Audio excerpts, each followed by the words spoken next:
JV మిత్రులారా, Bahujan Samaj party రాష్ట్ర అధ్యక్షుడు డాక్టర్ కుమార్ గారు బీఆర్ఎస్తో పొత్తు నేపథ్యంలో రానున్న పార్లమెంట్ ఎన్నికల్లో పొత్తు కుదిరిన సందర్భంగా మన తెలంగాణలో లౌకిక ధర్మాన్ని కాపాడాలనే ఏకైక ఉద్దేశంతో పొత్తు కుదుర్చుకోవడం జరిగింది. దీన్నేదో భూతత్వంలో పెట్టినట్టుగా ఈనాడు కొందరు బహుజనవాదులు అని చెప్పేటువంటి కొందరు సోకాల్డ్ పీపుల్స్ అవాకులు చెవాకులు పేలుతున్నారు. గతంలో ప్రవీణ్ కుమార్ సారు అందరం కలిసి పనిచేద్దాము, బహుజన్ సమాజ్ పార్టీ బహుజన రాజ్య స్థాపన కోసం అందరం కలిసి పనిచేద్దామని చెప్పేసి పిలుపు ఇవ్వడం జరిగింది. కానీ వాళ్ళు ఆయన యొక్క చెప్పినటువంటి దాన్ని తోసిపుచ్చారు. ఈనాడు ఆకునూరి మురళి గారు అయితేనేంటి, విశారదన్ మహారాజ్ గారు ఈ రకరకాలుగా ప్రవీణ్ సార్ మీద మీడియా వేదికగా వారి యొక్క అక్కసుని వెలగక్కుతున్నారు. ఆకునూరి మురళి గారు ప్రవీణ్ కుమార్ సార్ బహుజన్ సమాజ్ పార్టీలో జాయిన్ అయిన తర్వాత ఆయన ఏం చేశారు, మన పోయి కాంగ్రెస్ పార్టీతో అంటగాగారు.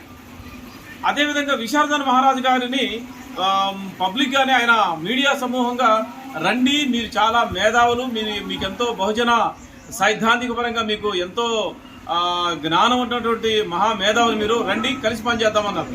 కానీ ఆయన కనీసం అవునని కానీ కాదని కానీ చెప్పనటువంటి ఆ యొక్క మేధావి ఈనాడు పబ్లిక్ వేదికల మీద ప్రవీణ్ సార్ని దూషించడం మేము తీవ్రంగా ఖండిస్తున్నాం. ఆయన ఏంటో, ఆయన విధానాలేంటో ప్రజలకు తెలుసు, మాలాంటి బహుజన వాదులకు తెలుసు. ఈనాడు వచ్చేసి కళ్ళబొలి కబులతో ఏదో మేకవన్న పులిలాగా మాట్లాడుతున్నాడు. ఆయన చాలా ఒళ్ళు దగ్గర పెట్టుకొని మీరందరూ మాట్లాడాలి. ప్రవీణ్ కుమార్ సార్ని విమర్శించేటువంటి స్థాయి కానీ అర్హత కానీ వీళ్ళకి లేదనే చెప్తాం. మేము ప్రవీణ్ సార్ని మేము ఖచ్చితంగా మా ఆరాధ్య దైవంగా, మా మార్గదర్శిగా, ఇంకా చెప్పాలంటే మేమందరం అభినవ అంబేద్కర్గా మేము భావిస్తున్నాం. ఆయన ఏ రోజు కూడా ఆయన వ్యక్తిగత స్వప్రయోజనాల కోసం బహుజన్ సమాజ్ పార్టీలోకి రాలేదు. ఆయన ఒక డీజీపీ, అడిషనల్ డీజీపీ, ఆయనకి హోదా లేదనా, లేకపోతే డబ్బు లేదనా, అధికారం లేదనా ఈనాడు ఆయన అర్రులు చాచడానికి. మీరు అనే ముందు ఒక్కసారి మిమ్మల్ని మీరు ప్రశ్నించుకోండి. విశారదన్ మహారాజు వీలైనప్పుడల్లా ప్రవీణ్ కుమార్ సార్ మీద అక్కస వెళ్ళబోసుకుంటున్నాడు. ఏమీ లేదు. ప్రవీణ్ కుమార్ సార్ బహుజన్ సమాజ్ పార్టీలో జాయిన్ అయిన దగ్గర నుంచి కూడా ఆయన ఏడుపు మొదలైంది అన్నట్టు. నేనే నాయకుడిని కావాలి బహుజన సమాజానికి అని ఆశపడ్డాడు. ప్రవీణ్ కుమార్ సార్ ఎప్పుడైతే రాజకీయాల్లోకి వచ్చిండో ఆయన భయపడటం జరుగుతున్నది.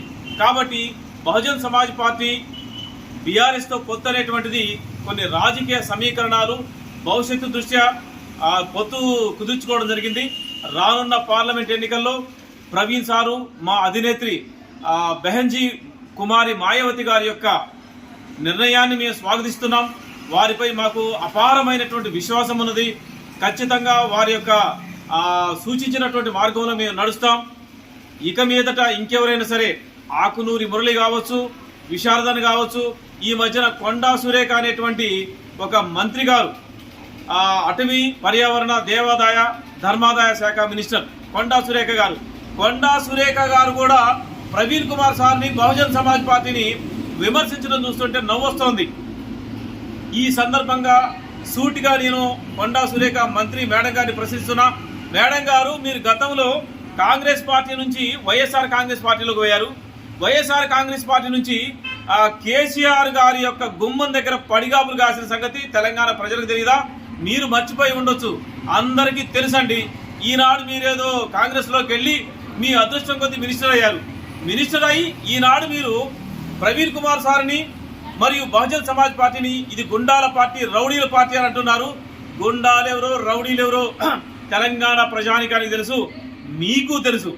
ఇంకొకసారి గట్టిక ప్రవీణ్ సార్ గురించి, ప్రవీణ్ సార్ని నమ్ముకొని పనిచేస్తున్నటువంటి మా నాటి నాయకులకి బహుజన సమాజాన్ని నిందించేలాగా, చులకన చేసేలాగా మాట్లాడితే మిమ్మల్ని తెలంగాణ రాష్ట్రంలో ఎక్కడా తిరగనివ్వం. ఖబర్దార్, గుర్తుపెట్టుకోండి ఎవరైనా సరే. కాబట్టి ఇక నుంచి అయినా అందరూ భయంతోనే ఉండాలి. ఖచ్చితంగా మేము చాలా నిదానంగా మేము అందరినీ గౌరవిస్తాము, ఎవరిని దుర్భాషలాడము. మేము ఎక్కడా కూడా అరాచకాలు సృష్టించింది లేదు, రౌడీజం చేసింది లేదు. మీరు మా మీద, మా పార్టీ మీద అభండాలు వేస్తే మాత్రం ఊరుకునేది లేదు. తెలంగాణలో ఎక్కడ కూడా తిరగనీయకుండా అడుగడుగున అడ్డుకునే ప్రయత్నం చేస్తాం. జై భీమ్.